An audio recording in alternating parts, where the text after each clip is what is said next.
Hey, what's good with it, YouTube, man? This is your boy Rojo. This is the Rojo Room. You already know what's up.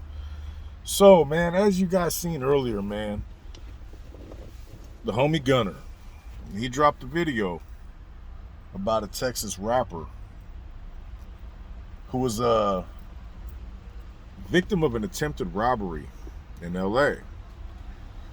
Now, LA is one of them areas, man, that have lately been a hot spot for things happening to rappers.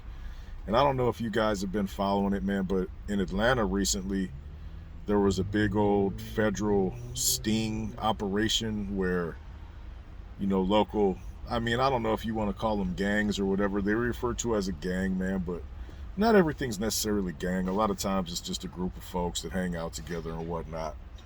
But they were targeting celebrities for attempted robberies and home invasions and carjackings and shit like that. See, and the thing is, man, rap has become a very dangerous career. And that's what this individual who goes by the name of Sauce Walka has said, man. Being a rapper is a dangerous career because, for one, the way the music industry has leaned in the last, ever since music started getting put on social media, and the sales of CDs and whatnot have gone down because why buy music if you can figure out a way to get it for free, or you got something like Spotify where you're paying relatively nothing to have unlimited access to any music, podcast, comedy show, whatever. And the artists aren't seeing a lot on that, but they figure, it's better to receive something than nothing at all because let's just keep it 100. I don't pay for any music, zero, and I can access anything I want. And I'm no different than anybody else. There's people a lot more tech savvy than I am. So the music industry has had to change the way artists go about getting paid off their work, off their hard work, off their their creativity and whatnot. In doing so, they've adopted a lot of social media promotions and interactions, and people follow them on social media, watch them. A lot of people check in here, check in there. They got these big ass chains, not little beginner chains like your boy Rojo, but they got my stuff's fuck four.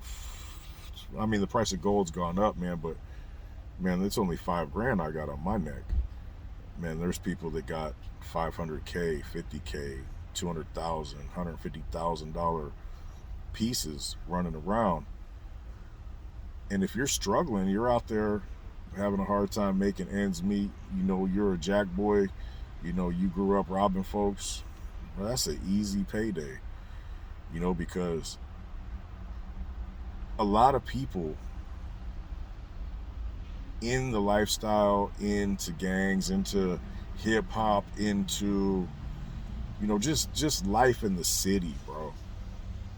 They can move that jewelry. You come up to me with a $10,000 chain and you're like, I'll give it to you for a rack. I'm trying to come up with that rack, man. So there's always a thing for gold and diamonds and bling. It's a status symbol. It's something that what, even though I think it's silly, yeah, I got a couple gold chains, but I've been in the gold since the '80s. You know what I mean? Like I got kicked out of school one time for wearing too much gold, man, because my little crew that I hung around, we were draped, and we weren't even doing nothing really like illegal. It was just we'd save our money, and we knew people who broke into houses and shit like that, and you back then you could get chains like this for the 50, like in middle school. And this one, I got this one. The value of gold was still low, and this was 3,500. You know what I mean? Okay, 3,200, and then I had a $300 cross that used to go on this thing right here. And a lot of people say, take it off. Well, this is to save my cross because if I lose this piece, I got to get anyway. So I don't wear it to act like I'm a baller or nothing like that. I just like gold. You know what I mean? I don't like silver. I don't like platinum. I don't like diamonds. I like gold. That's just me. But when you're a rapper and you're putting out your location and you got real gold chains, not, like I said, not these, man, somebody's watching and somebody's like, man, I'm going to get that. You know what I mean? I'm going to see if he's about that life. Well, unfortunately for that individual in LA, man, he tried to rob old Sauce Walka and he got himself killed. You know, obviously, I haven't read anything about the point of view of the district attorney of the police department, but he's on the streets. You know what I mean? So, you know, obviously, you know, a young black man who murdered somebody, they're really gonna investigate whether he had a right to do so, and it appears he did. And it's only because we're talking about California that that's even brought up, because he's a Texas boy, and down in Texas, if you try to rob somebody, they can kill you, and they won't even go to the police station. They'll give a statement right there at the scene, especially if there's a couple witnesses or a camera, and somebody's trying to rob you. They pull a weapon, or you know, they man, if somebody punches you in the face and tries to take your property, you can end their life. You know, and the way I lie politically, I agree with that. I believe in stand your ground. I believe in the whole castle doctrine, because the way I look at it, if somebody's trying to get you, that's their behavior dictates the outcome of what happens. If it leads to them losing their life, they chose that, not you. You shouldn't have to retreat.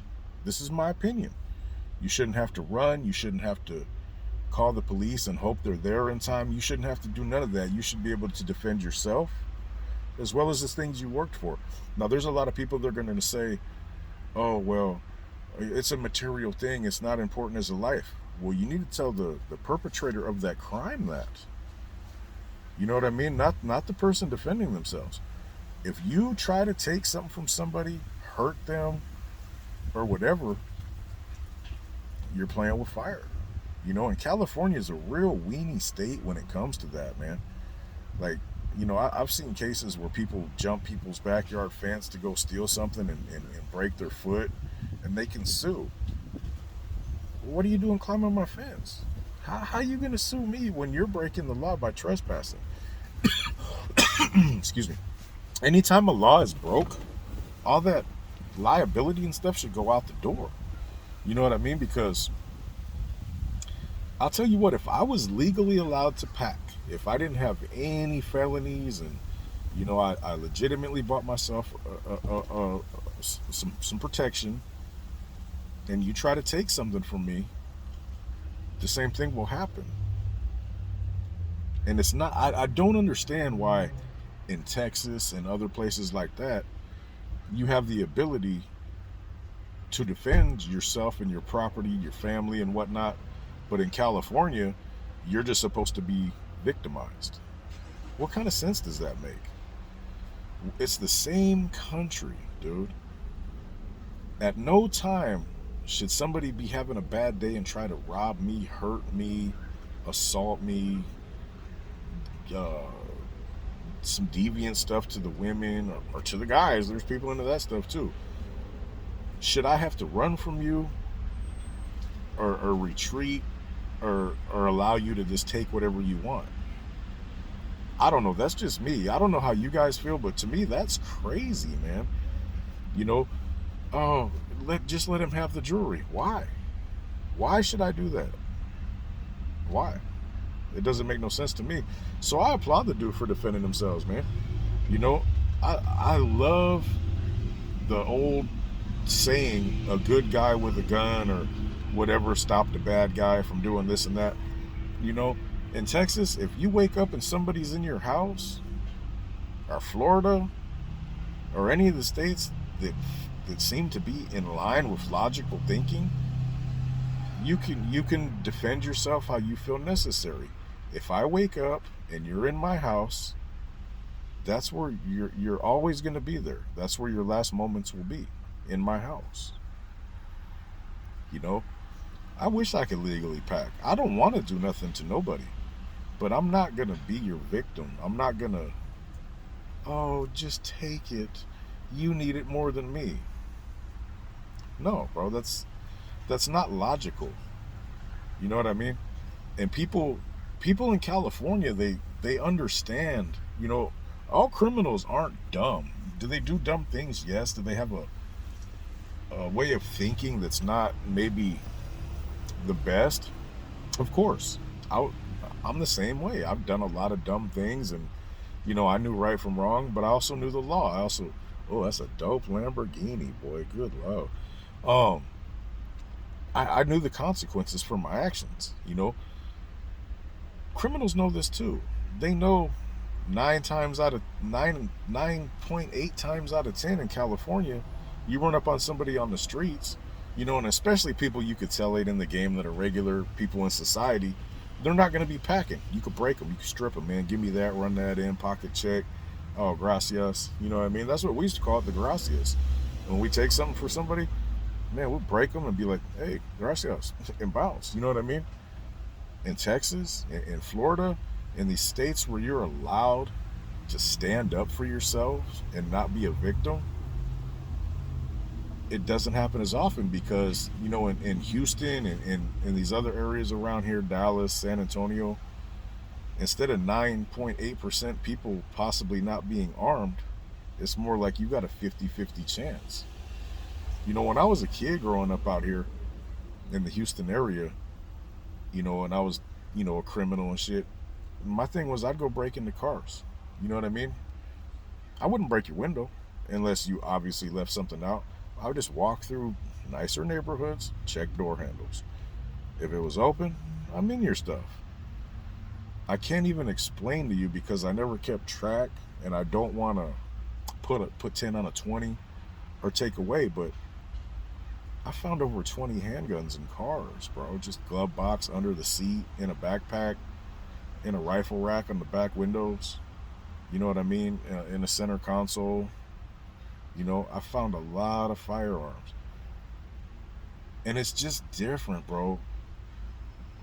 That one state, just a couple thousand miles away, would say you can't defend your family, yourself, your home, your property, while in the same country, same advanced, civilization, you can't do that here. Like, you got in California, you have to be having deadly force put on you for you to be able to use deadly force. Well, any time during the commission of a felony on your person, statistics will show that you're liable to be assaulted and or killed during the commission of a robbery. So the threat of deadly force is there. So why should you be threatened? Why should you have to just accept that? I don't get it. But anyway, let this be a lesson to you youngsters out there. And this is what this channel's about, man, is trying to lead people in the right direction from somebody who's been there and done that. I've robbed people. I've sold dope. You know what I mean? I've engaged in unnecessary violence from the lowest level to the highest level. And I've suffered the consequences for these actions. I've been in a prison gang at the highest level you can be at. So I see things like this as a learning opportunity for you impressionable youngsters out there. I know I don't got a lot who watch me, but man, people who watch me, man, you might have kids, man. Show them this article about Sauce Walka. If you think you're just going to target everybody and their mama and he's an easy target and oh, he's got all that gold, I can snatch it and run. Hey, in California, man, you might get away with it. Not all the time, though. This happened in LA. Somebody seen him with some big old jewelry and some Louis Vuitton red bottoms and like, oh, I'm going to hit this fool. He didn't check in. There's real people out there that ain't going to check in. And if you snatch their chain, they're gonna pop you. And it doesn't bother me at all. That's a lesson. But this is a lesson, man, because there's kids out there talking about, oh, you see what these people got their location up. Rappers have 50, 100,000 on them all the time. They got Louis this, they got jewelry that, they got diamonds this. It's gonna be an easy mark. You know what I mean? This is what could happen to you, because not everybody's just going to lay it on down and break themselves. And I see this as a complete, perfect example of somebody defending themselves and not getting in trouble for it, at this point. And good on him. I think everybody has the right to defend themselves, their family, and their property. Straight up. And I know a lot of you guys feel the same way. If you guys think I'm wrong, if somebody's trying to rob you and you should just accept it, let me know in the comments. But I don't think it's right. If you think I'm a victim and you catch me lacking or whatever and you get that stuff, hey, good on you. But it might not always work out like that. You snatch one person's chain, you break into one person's house, you get away with it, you get a little cocky. Oh, I'm going to go snatch that dude's stuff. And that's the last thought you had, was reaching for that dude's neck. Let it be a lesson out there. This is your boy Rojo. Send my typical type of spill, but pay attention, man. Pay attention. Not everybody's playing that victim BS mentality. It's your boy Rojo. It's Rojo Room. Have a great Friday and a great rest of your weekend.